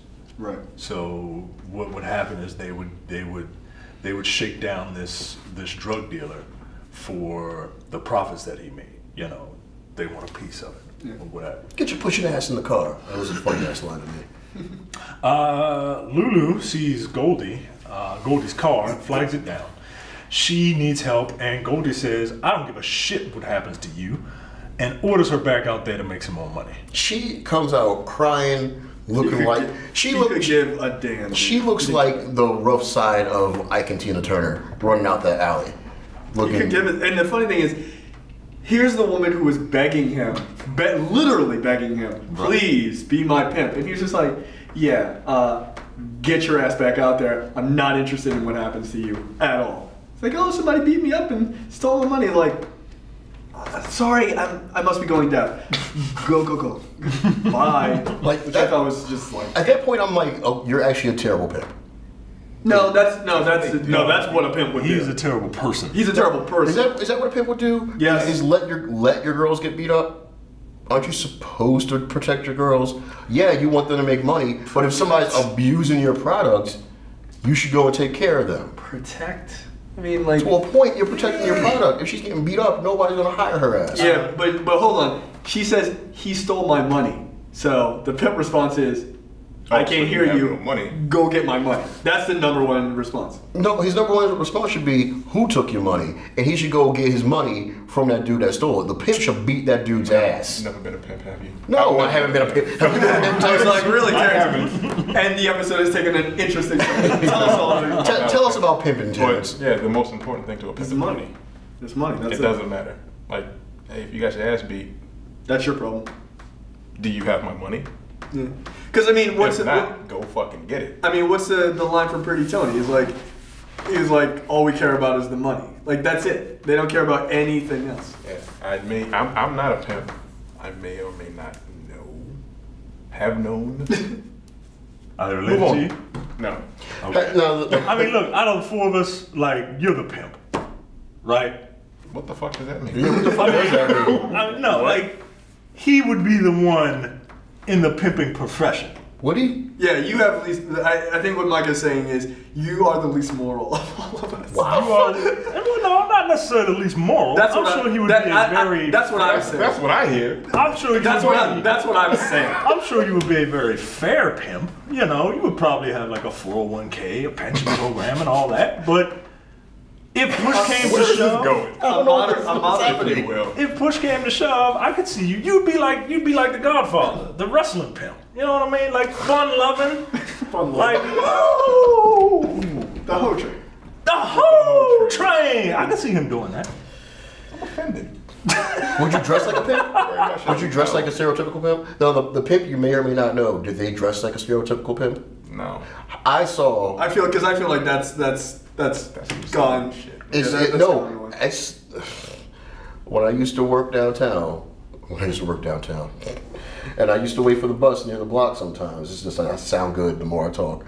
And I'm sitting there and I see on a regular basis this dude in his red velvet fedora, his freaking coat, his pant, like with the cane walking down the street, and I'm like, or he wanted to be a pimp. No, there was hooking going on around there all the time. So I was really surprised that those dudes are for real still. And I'm like, why call that much attention to yourself? Stuck in the fucking 70s at this point. Yeah, but I'm also egomaniacs. a block away from the police station. The police clearly don't give a rat's ass. No, they don't. No. So next scene we see Goldie and Olinga driving around, and the two brothers are in the car and they're talking essentially about their ideological differences. Yeah, so we have that clip. All right. How you like it, man? Hey, it's all right, man, but it definitely ain't me. Hey, it's not even where my head is. I'm trying to get away from shit like this, man. It's not really that bad, though, man. I mean, I got about $30,000 tied up in this, you know? Oh, wow. Hey, man, you know, it wasn't like this before. I remember when we were little, all you used to talk about after our old man died was how you were gonna do something to get mom a nice, decent place to live in, how you can work real hard, you know, to get her a new pad, you know. I still got those dreams. Hey, I can buy a house now, man. I can buy anything I want. You know, I'm getting ready to buy a place right now, man. I mean, these are my people out here, man. I got a whole thing out here. You know, like I'm controlling. I got a lot of things I'm manipulating, you know. I got a nice life, man. These people out here on the streets are your people, huh? And here I am, your own brother, trying to clean up the streets, and you telling me the people on the streets are your people. Hey, look here, you know what I'm doing? I got a little show I call the Planetarium Show. Well, I got a thing that I do with my women, where I put on a show for them, and I talk, you know.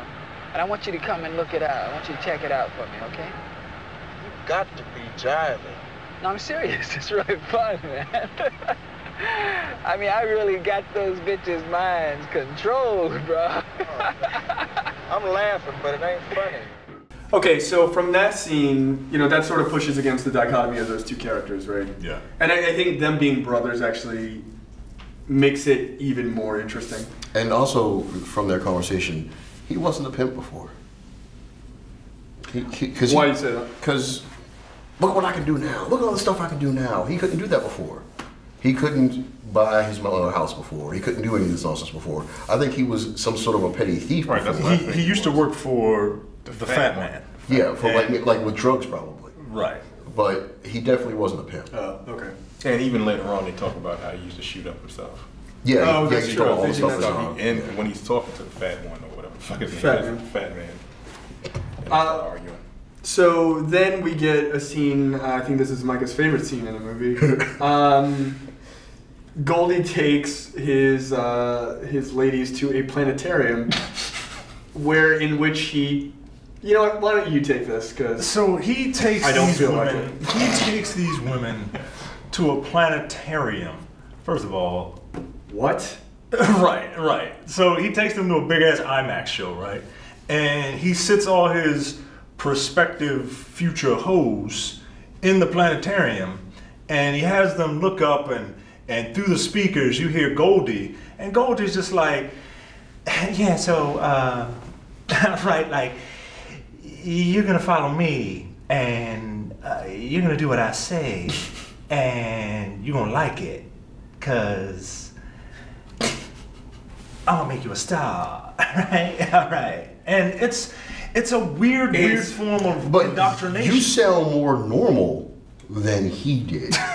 you sound like he's just being straight up. He sounded like it was the introduction of a cult. Yeah, it was really bizarre. It's like I own you, or you belong to me. There was some nonsense. He was making them say an oath. Yeah, and you know, like the David Washington oath, like those rules that Insecure dude was like, you will never speak to another man, ever. And they were smiling while saying it. It was a bizarre, like, that was a bizarre aspect of the entire idea of pimping. Like, yeah, we know there's a lot of manipulation, there's a lot of violence, there's a lot of fear and things like that. There's not like literal cultish behavior. Like, that was just bizarre. That's why he's the greatest pimp on earth. I mean, because he's hypnotizing bitches. Because he's fucking taking them to planetariums and brainwashing them. He's like the whiz. I mean, basically. I mean, I guess that's the question. Are there any other pimps taking their women to planetariums? I don't think so. Gotta find a planetarium. And there was like lightning crashing and like the stars and everything. I was like, one, there's not lightning in space. I don't think that's the thing. But like, I mean, no, I'm not a scientist. But you know, and he's like zooming through. I mean, it was literally like the normal planetarium show, like through the universe. Right, he was educating them at the same time indoctrinating them. So ridiculous. I don't see a problem, guys. And juxtapose. You know what, Michael was correct. Juxtapose this with when he first meets that one buck-toothed white girl, and she's sitting right there too. And she's happy to sit there. She's one of the new ones. But the thing is, like, when he first talks to her, it's like they're falling in love. And look at this special thing we got, and we love each other, and we're gonna have a future together. And I'm like, you're saying this to every single girl, so every single girl thinks they're gonna be your wife, and you're gonna bring them in there, and like, we're gonna be so special together. When I start selling your body and teaching you how to rob jewelry stores, that's right. It's just me and you. Yeah. But I'm Terrence brought something. I don't know if you guys heard. That's why I started laughing. Yeah, there was a scene cutting back to the scene where Goldie is talking to what was it, Diane? Yeah. He's talking to the white woman. They're they're like falling in love and all, and then they don't toast with like wine. They toast with glasses of cognac. It's so weird. It's like, look, as a very bougie person who enjoys expensive alcohol, like no one does that. That's not a thing. Like, oh yeah, cheers with cognac. I'm like, he's a pimp. Yeah, honestly. And more importantly, he's a black pimp, and black people love cognac.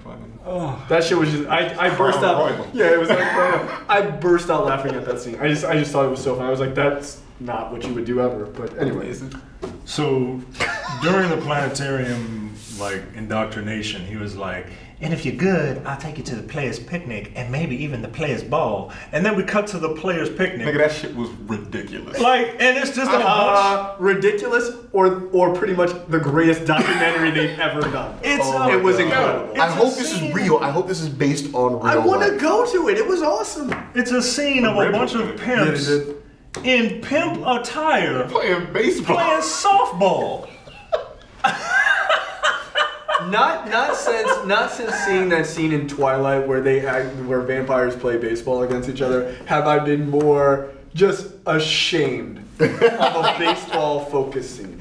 It was awesome though. Like from an aesthetics point of view, I was like, this guy's like trying to slide with like a pimp hat on. Like, I love that. The girls are talking to people like, no, there's no fucking today. It's like a holiday. And meanwhile, in between the pimps and the girls not saying there's no fucking, there's this little girl at the water fountain getting water sprayed in her face with cartoon sound effects. That's. I was like, why do you keep showing this little girl? Like, this is weird. But there was somebody on the side playing with the water, so it kept hitting her in the face, and this little girl was just like, oh god, why do I have to? Like, why do I have to do this? I thought it was her playing with the water.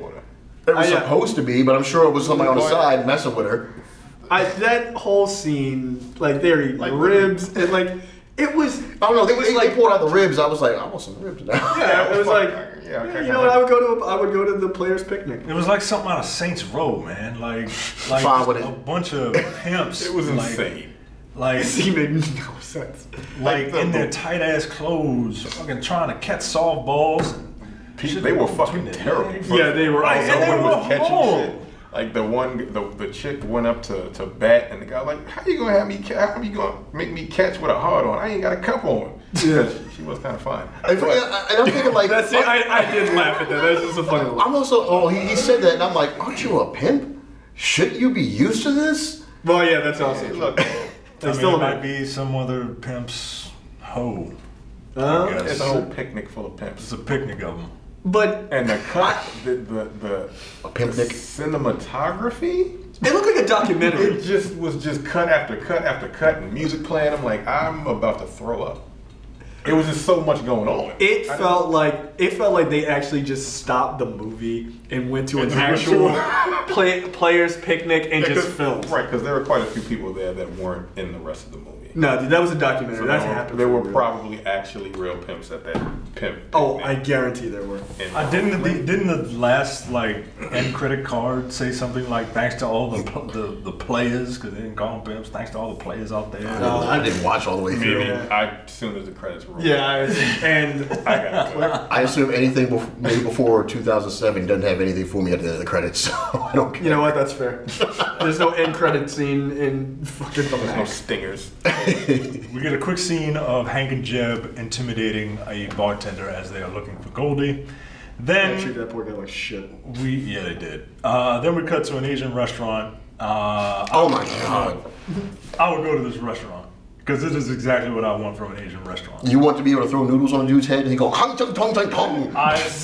They were literally giant Asian stereotypes. Oh my god, man! It was so terrible. Sorry. That's what I want. I want little old Asian dudes with white beards hosting me. I want. You can't say. You can't do what? You can't. Oh no. Yeah. I mean, it was like it might as well have been a comedy. I was like, okay, we get it. You're Asian. Like, we get it. Like, I go to a Jamaican restaurant. I better see dreads. No hair nets. Right, you want the full bigoted experience. I want the full bigoted experience. Yeah, that's fair. You need to And by the way, if there was going to be a subtitle for this episode, the full bigoted experience. This episode? All the episodes. I was gonna say that would be the subtitle for Black on Black Cinema, the full bigoted experience. You know what? I can change it. We have to do a feature film. That's it. Like a just straight up feature film about us. Black on Black Cinema, the full bigoted. No, I think it should be the full bigoted experience. So at this restaurant, this black chick is complaining that Goldie is spending all her hard-earned money on this white bitch. That was Lulu. No, it was a different. I thought it was a different. It was a different one. I couldn't even tell at this point. No, it was another one of his mini hosts. One of the mini planetarium visitors. So Goldie goes up to her, kind of shakes her a little bit, and I guess she just kind of falls back in line because Hey, Sugar said something in her ear and she was fine. Like, okay. I'll fucking kill you. And then they continue. I'll put you in my box. Yeah. Like, oh. Remember the trunk with the rats? Do you want to get in the trunk or yes? No? Maybe? All right. Now clean these goddamn noodles up. Let's get out of here. Goldie leaves the restaurant, finds Jeb and Hank outside waiting for him. They get into an argument. The cops kind of berate him. I don't know if this is where they say they want like a piece of his action. No, but they I don't remember if it's here or not, but they just beat him they up. do it later. And Goldie straight up was like, look, you hate me because you ain't me, and you wish you were. Yeah, he said you wish you had the hose that I have, you wish you had the money and the cars that I have, and you wish you looked like me, which really pissed that one guy off. He was like, yeah, guess what? It's 1973. The last thing I want to do is be black, so I'm just beat you up. Yeah. Is this when he goes to jail? Yeah. So. Oh, that's why he threw the one dude in the dumpster before. He's like, whatever. Because in the end, I ain't black. That's when he was like, boop. Yeah, that's why. Yeah, Goldie goes right. He's like, guess what's happening right now? So he gets taken to jail. for accusing a white man of wanting to be black. And isn't the first, won't be the last. Yeah. Well, and Goldie gets a visit from Hank. Hank is basically like, "Look, Goldie, you're going to break me off a piece of that Kit Kat bar that you get in every couple of weeks from them hoes." What did he say he was making at one point? He was making $2,000 a week. Yeah, it's pretty good money. By the way, pretty damn good money. Yeah, pretty good money in 1973. Right. And that was in. That's like $4,000. That was midway through the movie. Towards the end of the movie, he says that each girl was making him $100 a night. $100 a night, and he's got 10 girls. Yep. Yeah. Jesus. Pretty good. That's what, $7,000 a week. Yep. So while leaving jail, Goldie is abducted by Fat Man and his goons. Fat Man wants Goldie to come back to work for him now that he sees he's a success. By the way, I think, we talked earlier about Black Dynamite taking a bunch of, character moments and stuff like that from this movie. I think that The Last Dragon took the Eddie Arcadian character from Fat Man. Because they are the same, they're the same character. I'm not even going to argue with that. They're ridiculous. Makes sense to me. Goldie wants him to come back, and Goldie wants, or Fat Man wants Goldie to come back, right. And Fat Man wants Goldie to tell his brother to stop cleaning up the streets. Because that happens. Goldie meets with Olinga. Olinga pleads with Goldie to, stop his pimping ways, or he'll have to take him down like he's taking down the other pimps. Goldie says that he has a right to live however he wants, and that being rich and black means something. You really don't understand, do you? Hey, man, don't you realize in order for us to make this thing work, man, we've got to get rid of the pimps and the pushers and the prostitutes and then start all over again clean. Hey, look, nobody's pushing me anyway, okay? I mean, not you, not the cops, nobody, man. I mean, you want to get rid of the pushers, I'll help you. But don't send your people after me. Oh, come on, John. Can't you see that we can't get rid of one without getting rid of the other? We got to come down on both of them at the same time in order for this whole thing to work for the people. Hey, look, nobody's closing me out of my business.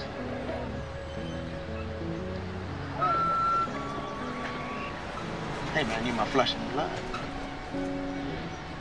You make me make a decision I don't want to make, John. You're my brother, man. Can't you understand that? Hey, look, being brothers ain't got nothing to do with it, man. I mean, I got a right to live my life the way I want to live it. I mean, being rich and black means something, man. Don't you know that? Being poor and black don't mean shit. We're living in different times. When you and I were young kids, I mean, there were no heroes. We got all sorts of heroes now. I mean, there are kids out there who look up to me, man. Man, can't you see that's just teaching black kids to exploit their own kind? And that's sick. Well, it's not sick, man. It's sick when you get a chance to get out of a rat-infested ghetto and you don't. Oh, wow, then you really lost your love for the brothers altogether then, haven't you? I mean, don't be dropping that brotherly love shit on me, man. I mean, for 5 years I sat up in that place and you never visited me one time, and you didn't bring me a dime, you didn't write me a letter. Well, that's because I figured you wanted something better than dimes and letters and visits. So I tried to create some kind of organization that you can use to fight the system that's been fucking with you. You too goddamn brainwashed to use it. I just wanted to see you, man. That's all. Yeah, look, again, their pushback against each other is the core of this movie. But one of the things I think is funny is like, I should be able to do whatever I want.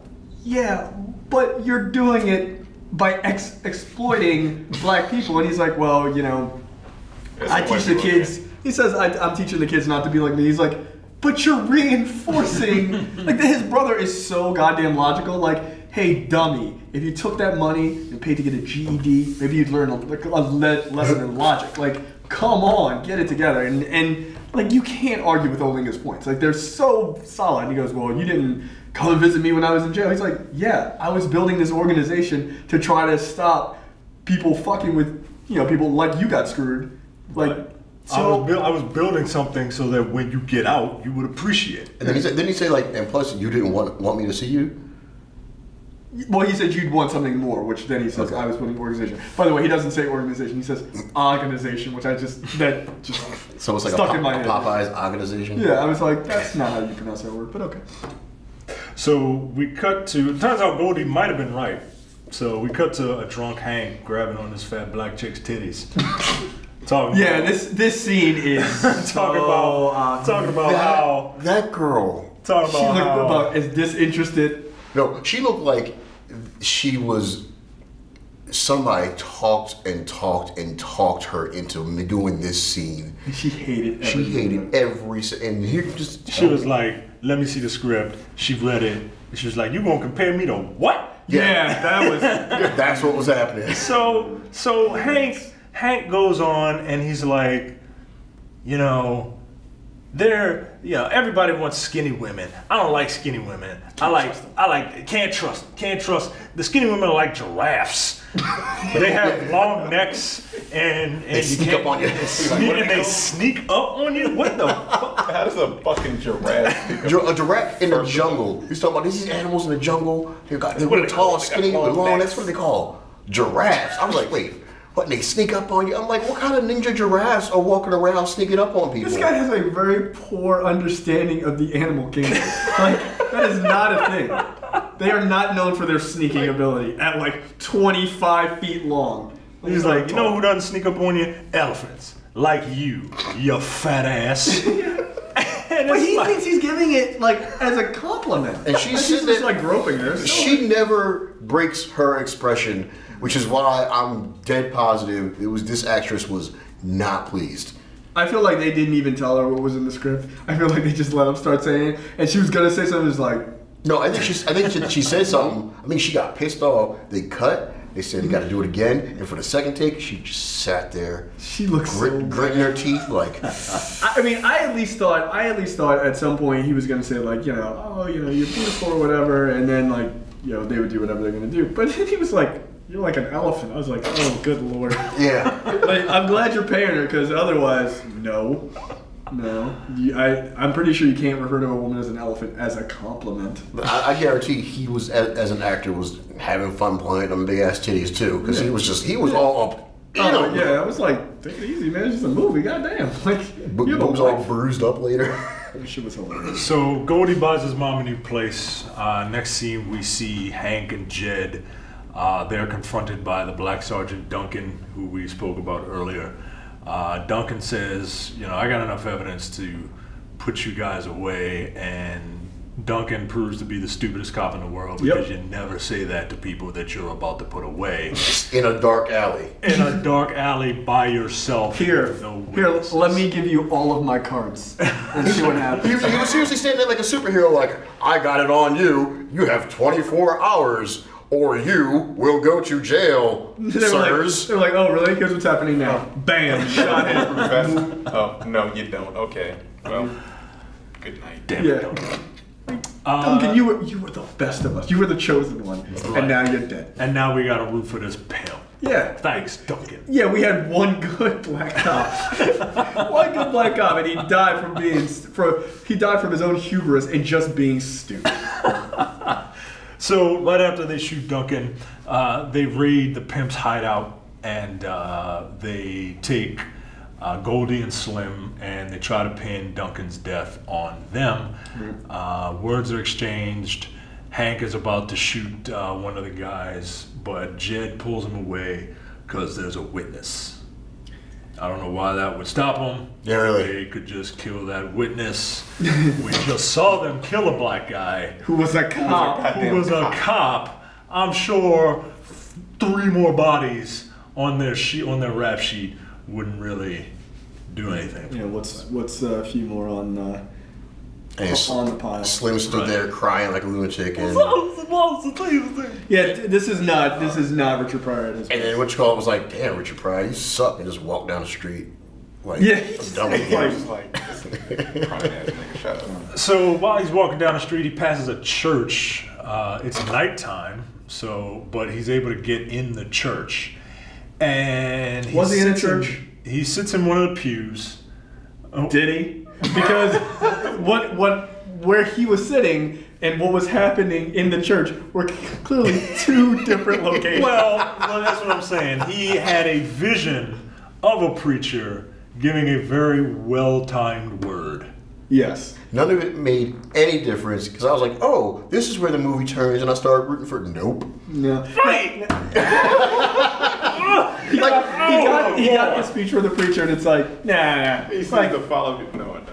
Now, I will say this. As a person who is not religious and who used to be, this is the type of old school preacher I like. This guy is up there sweating. He's delivering a message. And he's pointing out the one dude that's doing all the wrong stuff. Like, you suck. Yeah. Oh, hey, everybody, this dude sucks. Don't be like this dude sucking. He's terrible. He's a piece of garbage. Yeah, like I dug that. Like, at least they had, like, I compare that to in the Tyler Perry movie where they literally did 15 minutes, like unedited 15 minutes of church in the movie. Like, at least this guy had like a substantial moment.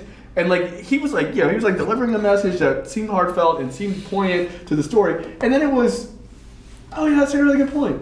Yeah, I'm just gonna ignore it. Just gonna go back to pimping. I was like, well, then why were we watching this large man sweat and yell things from the Bible? Like, what the hell's the point? So we get to the next scene. The next scene is the players' ball. Now, this is the greatest thing I've ever seen. Now, it is. Correct me if I'm wrong. Oscars. Correct me if I'm wrong. Who was covering this? Is pimping illegal? Yes. Yes. So this is a pimping convention that is televised because a reporter is out there saying, oh, hey, look, fucking Don Cornelius is out there, and he's like, oh, hey, everybody, we're here, and we got all the coverage of the Players' Ball. Like, yo, what? Like, if the is rest ABC covering the Players' Ball this year? If the rest of the movie was absolutely ridiculous, like I said, if he was a pimp running around kicking ass and taking names, then and he was a crime-fighting pimp, and they had a players' picnic and a players' ball, all that would have made sense and been fine. But this ridiculous nonsense. It was one thing. It was one thing for a bunch of them to have a picnic, like whatever. But like you said, when you got ABC got exclusive rights to cover the Player Haters Ball. Yeah, I was like, what channel is this coming on? It's like ESPN 8. Like, what the fuck? The Negro Broadcasting Company. I feel like this was the first on the scene recording from Am I BET. bugging? Did one of those cars have like a police escort? No. They were I thought so too. They were motorcycle escorts, but they were not police escorts. Are you sure? I'm positive. I stopped why I was like, what? You know what they did? They stole those bikes and those uniforms from police. They probably did. But yeah, they had motorcycle escorts up to the door. They had a red carpet. They like walk in, they were just like, hey, and it was just like the Dave Chappelle thing. It was like the Captain Kangaroo pimp and like they had the different types of pimps and like it was just bizarre. So how does the voting work? In the actual players ball? Or the pimps can't be allowed to vote. I assume there's a players academy. And there's a players academy, and then you got there's a players academy. You have to submit your play-in. You have to submit your play-in. For your consideration? Yeah, for your consideration. Okay, that makes sense. And they make sure that the sizzle reels are marked, so they make sure they don't get leaked out on the whatever was a torrents in 1970. Right. And you got to. That's just a hustle. That's a hustle, man. And the thing is, they're really pissed off because now all the academy watches all of the submissions and they start voting blindly, kind of like nowadays. It's exactly like nowadays. I just thought it was funny. Like they're like, oh, okay.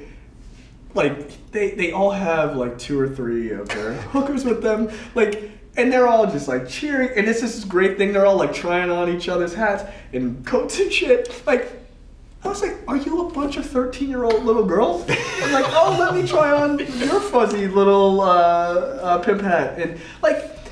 Goldie gets there, he's wearing, I shit you not, he's wearing like a blue, I thought it was like an all white fur coat with like blue accents or something like that. And he's got the hat to match. Like there's a dude with like a chinchilla type outfit like fucking Frank Lucas, in whatever the hell that movie was. American Gangster, right. It was just like, what is going on? And people are like, this is like a totally serious event. A serious event. A serious event with like 5 runner-ups. Yeah. It was weird. By the way, Pretty Tony should have been the number one. It really puts that Dave Chappelle Player Haters Ball skit into perspective. seeing where that originally came from. This is fucking ridiculous. Like the Martin episode. Yeah. Like Martin, that whole episode was basically this fucking movie. Like this movie is so influential, and I just can't. I can't understand why.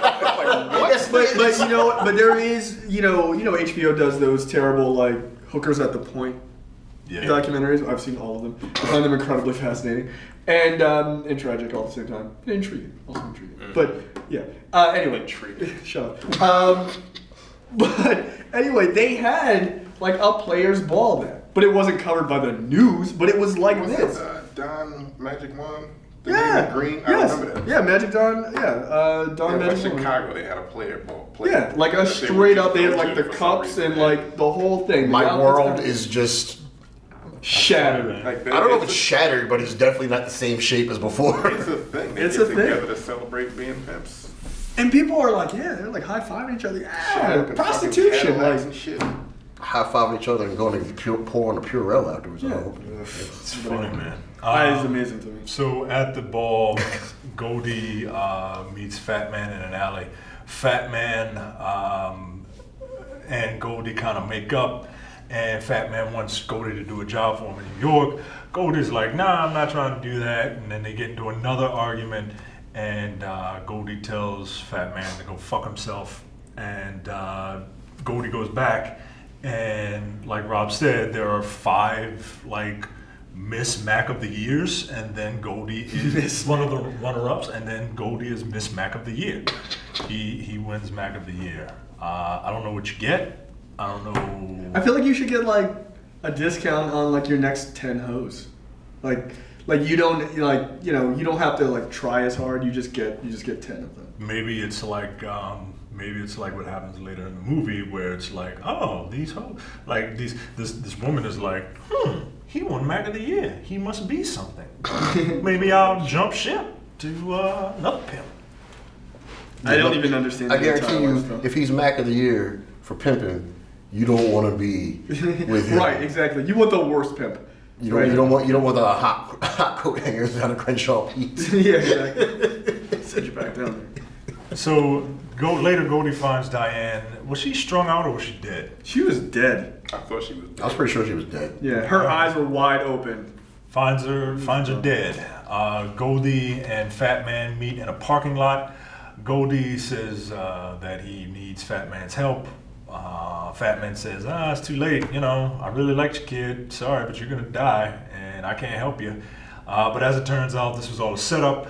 Goldie has Slim kill Fat Man's bodyguards, and then they inject battery acid into Fat Man. Yeah, I thought it was heroin at first. Me too. So did I. Yeah. Until I was like, wow, that is some fast-acting heroin. Yeah. Well, the conversation that reveals what they did was later. But it was like it was. I thought it was fairly clever. It was the next. No, it wasn't. It was the very next scene, and they're like, "Oh, like dude comes running in. Did y'all hear that somebody just off the Fat Man?" And Slim says, "I didn't hear about that. What's going on? Oh, somebody killed Fat Man. Oh, you're right. I heard about something about that." And I'm like, "No, you didn't. Why do you have information now? You just pretended you didn't." Oh, that's true. He did. And now suddenly you're like, "Oh yeah, I heard he put battery acid in them." Here's what I want to know: whose job is it to farm battery acid to put into a needle? There's one guy. There's battery acid pimp. That's his one job. How do you put battery acid into a needle? Whose job is that? With the burnt off fingers. Crackhead ass Richard Pryor. That's his job. That's his job, yeah. I don't know what battery acid would do if you injected it in someone's back, but judging from the movie, that looked horrendous. Battery acid. I mean, yeah, it was like a heroin overdose. Shoot the guy? If it was like a heroin overdose, fucking crazy. A heroin overdose is one thing. Like, okay, you're gonna be out of your mind while you're dying, and it's not gonna be quite that bad. But battery acid? Yeah. I can't imagine. Fucked. Yeah, that was pretty. I was like, Goldie is a fucking terrible person. Yeah. He's like a goddamn executioner. Yeah. Well, he we likes haven't to even torture gotten. people. Well, we haven't even gotten right, to the worst one exactly. yet. Keep going. So we're almost done. The pimps are shooting dice, and one of Pretty Tony's hoes comes in, and she comes in and sees Goldie and is like, "Hey, I want a hoe for you now." And Pretty Tony's like, "What?" and Goldie's like, oh yeah, all right, you can come work for me. And Pretty Tony doesn't take kindly to that shit. No, not at all. They get into a big ass argument, and it's a pretty funny scene. They get into a big argument, and Tony and his crew leave.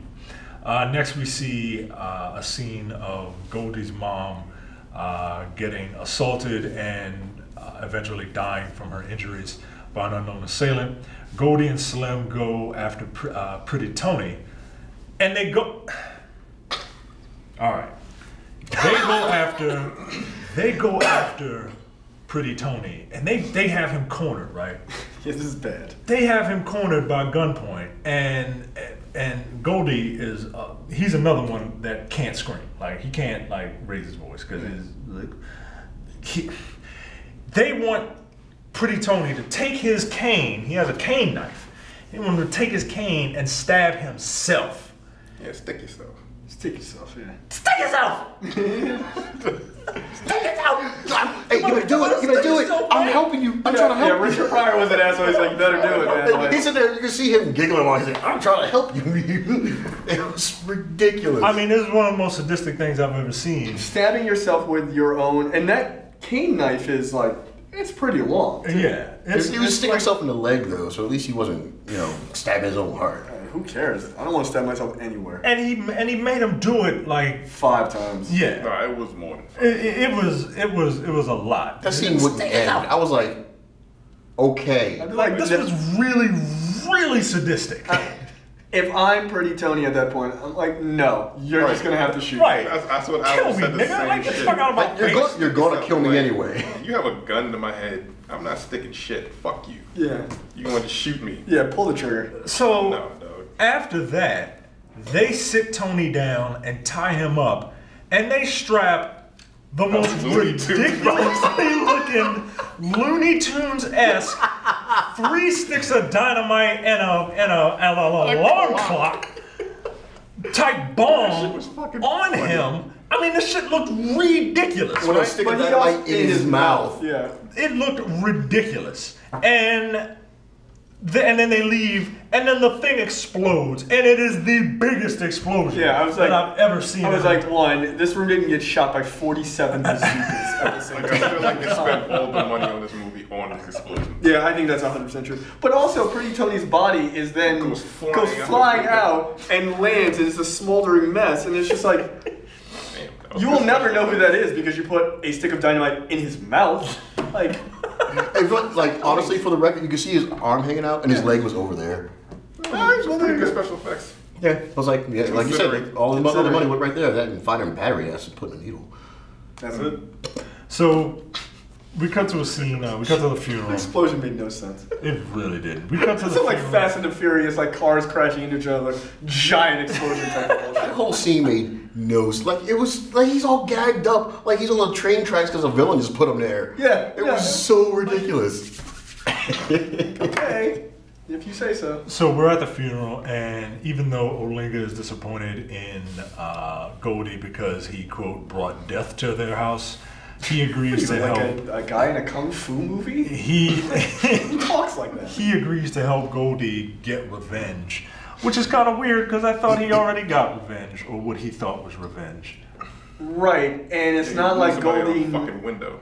Right, but at what point does he know that the people who really did it did it? He doesn't at this point. Right. He doesn't find out until they tell him. Right. Yeah. So what other revenge was he going after at this point? Right. Exactly. Thank you. It makes no sense. Revenge of the Fallen? Yeah. Shut up. Fallen was Pretty Tony out of that window. So we get one last visit from the fairy godfather Pimp. Is this the one where he just appears in a warehouse? Yes. Like. And he warns Goldie. He warns Goldie that there's a hit out on him.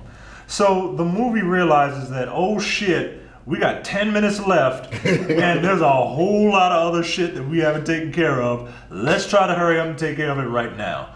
They develop a plan to seek revenge, I guess, on the person that has a hit out for Goldie, but they don't know who has a hit out on Goldie. But whatever. And their plans fall apart when Hank and Jed apparently kill Slim off screen.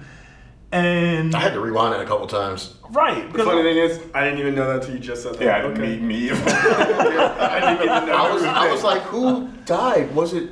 It was just really weird. They were meeting Slim, and they were like, the only reason you know it's him is because his accordion track that he had from when he killed the two guys earlier was laying on the ground with blood, and he's Goldie's touching it like it's warm or something. They were like, yeah, he's trying, like he's checking it for a pulse. They were like, yeah, you're meeting somebody? Yeah, we killed him. Like, Wait, who? okay. They reveal that they are the ones who killed Goldie's mother, and Olinga comes out like fucking Batman. He just raises up. Just bizarre. And chokes out Jed. And Goldie and Hank are standing there, and eventually Goldie shoots Hank after like Directly in the head. Directly in the head. That was a real big thing in like 70s blaxploitation movies, especially when they killed white characters. They would show like close up them getting shot in the head. I'm like, okay, we get it. Like, god damn. Like, they don't even do that in movies now. Villains don't die like that. It's just kind of funny. So, put it across. realizing that Oakland is now too dangerous, Goldie hugs his brother goodbye and leaves the city on a charter bus. Now it's too dangerous after he's killed everybody that hates him. Yeah, after he's murdered. Right, it's too dangerous because there's a sociopath out here blowing up buildings, killing cops, beating women, making people stab themselves. Yeah, man. He's like, it's getting a little too rough for me. I gotta go. It's too dangerous here. Time to make another city too dangerous. Yeah, right. Jesus Christ. So that is the end of the Mack. And it ends on, him getting on a charter bus. Is there a sequel to this nonsense? Yes, I think so. Is there? I think it is. Wow. I don't want to see it. I think Return of the Mack is, yeah. I know it's also a song. Nigga, you talking about the song? No, I was gonna say, is the song based on this nonsense? I don't know if it is. But you know what? Frankly, it is now. You know what? Frankly, the song is better than this movie. It just is. Sorry to tell you. All right, that's it for us for episode 84. We'll be back next week for another preview episode. Do you guys have any parting words? Don't watch this movie.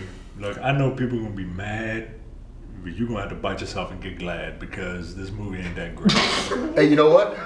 Just old black man thing. His parting words. I was at my nephew's birthday party, and some other like friends of family or whatever. This one black dude. I don't know him, and I was talking about the show. And they were asking us about movies, and I was talking about the people that got so mad at us for Belly. And he's like, "But that's a hood classic." I was like, "Oh, well." You know what? It is a hood classic. Like, you know what?